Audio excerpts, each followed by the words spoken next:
അവിടെ നിന്ന് കഴിയുമ്പോൾ നമ്മൾ ഈ കയറി വന്ന പാത ഇങ്ങനെ കാണാൻ രസകരമായ ഒരു വ്യൂ ആണ്. ഈ ആറുവരി പാതയിലെ ഒരു ലൈൻ മഞ്ഞ വരയിട്ട് മാറ്റി വെച്ചിരിക്കുക. അതിലൂടെ ആരും വണ്ടി ഓടിക്കുന്നില്ല. അത് നമുക്ക് അത്ഭുതം തോന്നും. നമ്മുടെ നാട്ടിലാണെങ്കിൽ അങ്ങനെ ഒരു പാത ഒരു ട്രാക്ക് വെറുതെ ഇട്ട് അതിലൂടെ ആരും വണ്ടി ഓടിക്കുന്നത് നിയമം എഴുതി ഓടാതിരിക്കുമോ? ഓപ്പോസിറ്റ് സൈഡിലൂടെയുള്ള വഴി പോലും എങ്ങനെ വണ്ടി ഓടിക്കാൻ നമ്മൾ ചിന്തിക്കുന്ന ആൾക്കാരാണ്. അത് എമർജൻസിക്ക് വേണ്ടി മാത്രമുള്ള ട്രാക്കാണ്. ആ എമർജൻസി ട്രാക്കിൽ കൂടെ ഒരു ആളും വണ്ടി ഓടിക്കുന്നില്ല, നമ്മളെ അത്ഭുതപ്പെടുത്തും. ഈ വണ്ടി ഓടിക്കുന്നതിൽ ബഹുഭൂരിപക്ഷം പേരും മലയാളികളൂടെയാണെന്ന് ഓർക്കണം. മലയാളികൾ കേരളത്തിൽ നിന്ന് വിമാനത്തെ കയറി ഒരു 6 മണിക്കൂറിനകം ജിദ്ദയിൽ ചെന്നിട്ട് അവൻ്റെ സ്വഭാവമാകെ മാറ്റുന്നു.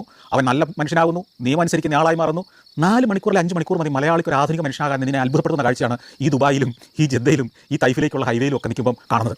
അതൊരു അത്ഭുതകരമായ കാഴ്ച. ഒരു മനുഷ്യൻ എങ്ങനെ 4 മണിക്കൂർ കൊണ്ട് ഒരു ആധുനിക മനുഷ്യനായി മാറാൻ പറ്റുന്നു, അല്ലെങ്കിൽ തിരിച്ച് ഒരു 4 മണിക്കൂർ കൊണ്ട് എങ്ങനെ കേരളത്തിലേക്ക് വന്ന് ഒരു പ്രാകൃത മനുഷ്യനായി മാറാൻ പറ്റുന്നു എന്നൊക്കെ ഈ റോഡിൻ്റെ ഡ്രൈവിംഗ് സംസ്കാരത്തിൻ്റെ വ്യത്യാസം കണ്ടു കഴിയുമ്പോൾ നമുക്ക് അത്ഭുതം തോന്നും.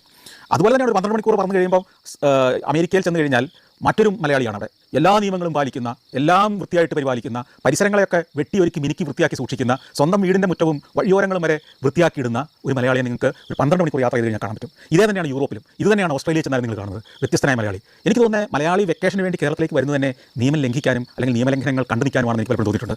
അത്ര വ്യത്യാസമാണ് കേരളം വിടുന്ന മലയാളിയുടെ മനോഭാവവും അവരുടെ നിയമങ്ങൾ അനുസരിക്കാനുള്ള ഒരു വ്യഗ്രതയും ഒക്കെ നമ്മൾ വിദേശ രാജ്യങ്ങളിൽ കാണുന്നത്.